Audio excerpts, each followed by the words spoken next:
नमस्कार दोस्तों, स्वागत है आपका आज के एक नए वीडियो में। आज हम आप लोगों के लिए बहुत ही बड़ी खुशखबरी लेकर के आए हैं, क्योंकि वृद्धा विधवा दिव्यांग पेंशन में आप लोगों को 3-3 हज़ार रुपये महीना मिलने वाले हैं। और दोस्तों, जैसा कि यहाँ पर आप देख सकते हैं कि महिलाओं को लेकर के घोषणा की गई है, जिसमें से विधवा पेंशन 2025 की ये अपडेट होने वाले हैं, जिसमें आप लोगों को 3-3 हज़ार रुपये हर एक महीने आपके बैंक खाते में जाने वाले हैं। तो इससे बड़ी खुशखबरी आप लोगों के लिए कुछ हो ही नहीं सकता है। ये आप लोगों के लिए बहुत ही बड़ी खुशखबरी को लेकर के आए हैं।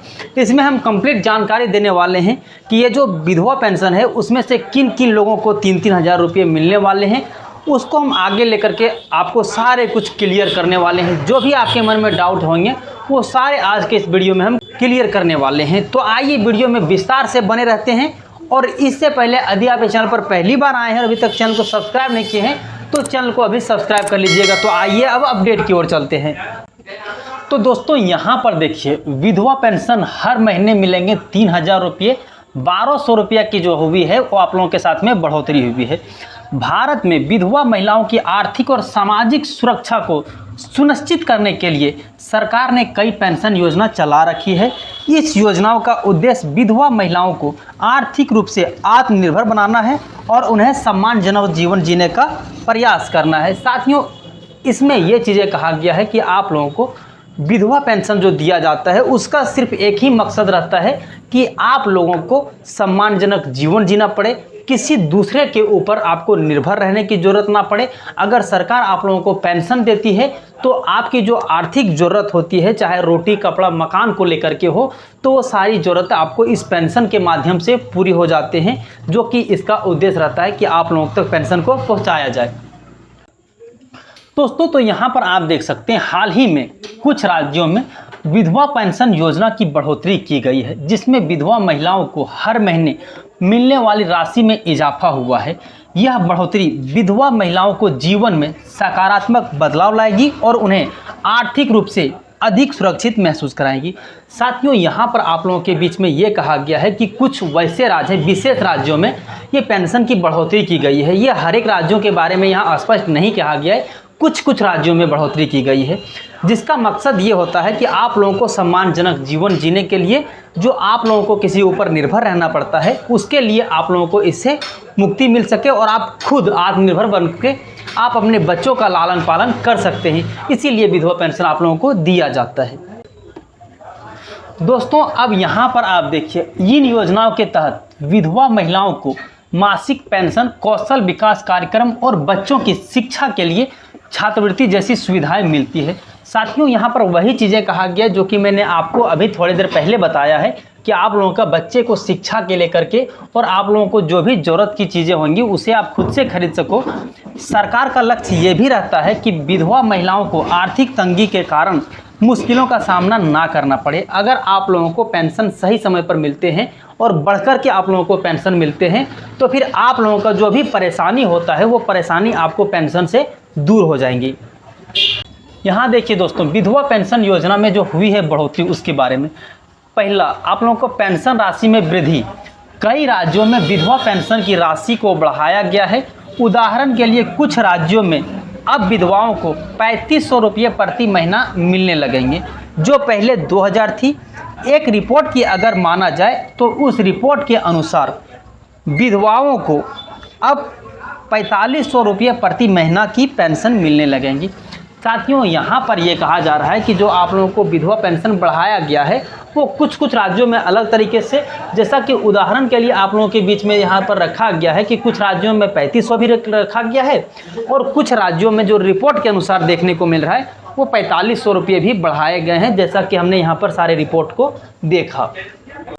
दोस्तों, विधवा पेंशन योजना के लिए जो कुछ मापदंड एवं पात्रता है, अगर आप भी विधवा पेंशन लेना चाहते हैं तो उसके लिए क्या क्राइटेरिया होने चाहिए कि आप किस तरह से विधवा पेंशन ले सकते हैं।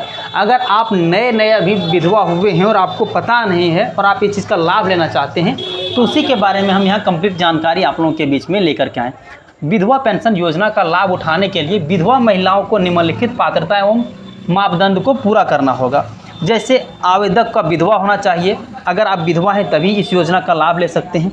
आवेदक की उम्र सीमा जो है वो 18 वर्ष से अधिक होनी चाहिए। 18 वर्ष से लेकर के 60 वर्ष होनी चाहिए। वो इसलिए दोस्तों क्योंकि आपका जो उम्र सीमा रखा गया है वो अलग अलग जगहों में अलग अलग है, लेकिन 18 साल मिनिमम होना चाहिए, क्योंकि 18 साल के बाद ही महिलाओं की शादी होती है। उसके बाद ही अगर आपका हस्बैंड का डेथ होता है तभी आप विधवा कहलाओगे ना। तो उम्र सीमा जो रखी गई है वो अभी तक 18 साल से 60 साल, क्योंकि जैसे ही आपका 60 साल हो जाएंगे उसके बाद आप लोगों को वृद्धा पेंशन मिलने लगेंगे। इसीलिए जो इसकी उम्र सीमा रखी गई है वो 18 वर्ष से लेकर के 60 वर्ष रखी गई है।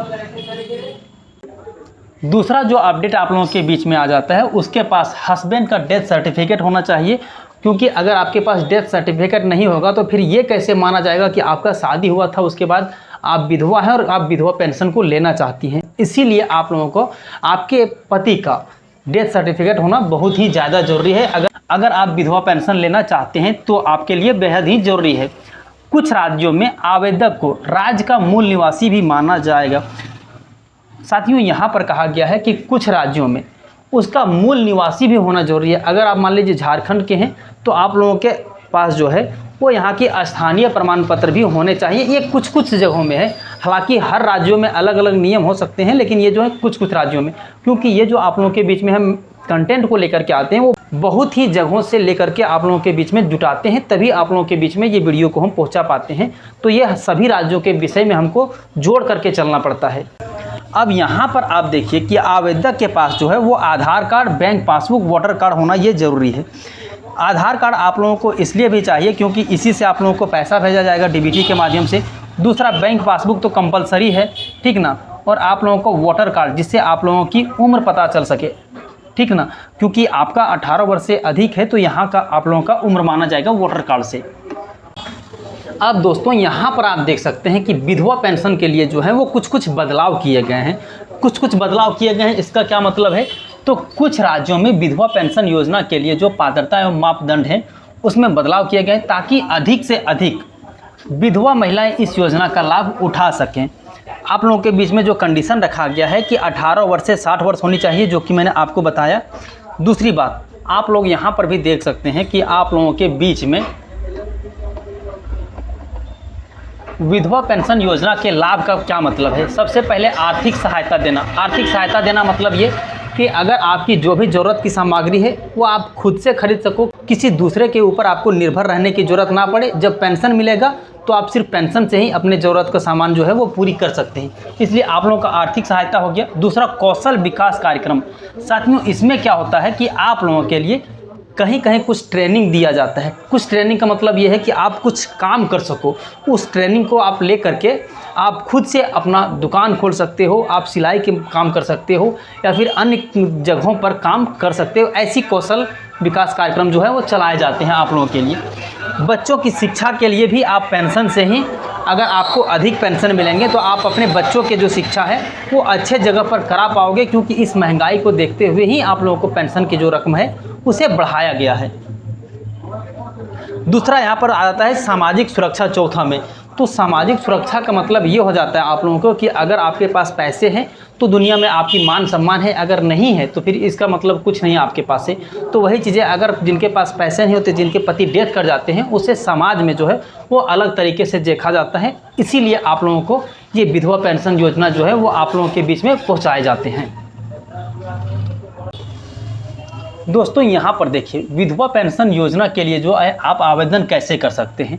तो विधवा पेंशन का आवेदन करने के लिए हमेशा आप लोगों के पास हर राज्यों में एक चीज़ें होती है कि आपके पास दो विकल्प दिए जाते हैं। एक ऑनलाइन आवेदन कर सकते हैं, दूसरा आप लोग ऑफलाइन आवेदन कर सकते हैं। ऑनलाइन आवेदन जो है वो अपने राज्य के अलग अलग वेबसाइट बनाए जाते हैं जहां से आप ऑनलाइन आवेदन कर सकते हैं।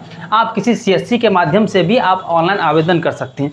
दूसरा, आप लोगों के पास बच जाते हैं ऑफलाइन प्रोसेस। तो ऑफलाइन के लिए आपको एक फॉर्म जमा करने होंगे, फॉर्म को फिलअप करने होंगे। उसके बाद Aadhaar card, bank passbook, voter ID card वगैरह वगैरह आप लोगों को डॉक्यूमेंट्स जो हैं वो देने पड़ेंगे, ताकि आप लोगों को जो सुविधाएं इन चीज़ों का है वो आप लोगों को अच्छी तरह से मिल सके।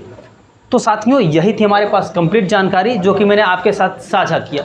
उम्मीद करते हैं ये वीडियो आपके लिए यूज़फुल साबित हुआ होगा।